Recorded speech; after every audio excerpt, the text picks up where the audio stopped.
Update कर रहे हैं आपको बदीन से, जहां जश्न ईद मिलादुन नबी सल्लल्लाहु अलैहि वसल्लम का मरकजी जुलूस मरकजी ईदगाह से बरामद हुआ।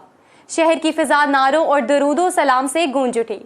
इसी पर देखते हैं डीएनएन की ये रिपोर्ट। जुलूस में सैकड़ों आशिकाने रसूल सल्लल्लाहु अलैहि वसल्लम ने शिरकत की। शहर भर और दीगर इलाकों से जुलूस मरकजी जुलूस में शामिल हो गए। शहर भर में सब्ज परचमों और फ्लेक्स बैनरों की बहार आ गई। पुलिस की जानिब से जुलूस की सिक्योरिटी सख्त कर दी गई और मोबाइल सर्विसेज मुअत्तल कर दी गई।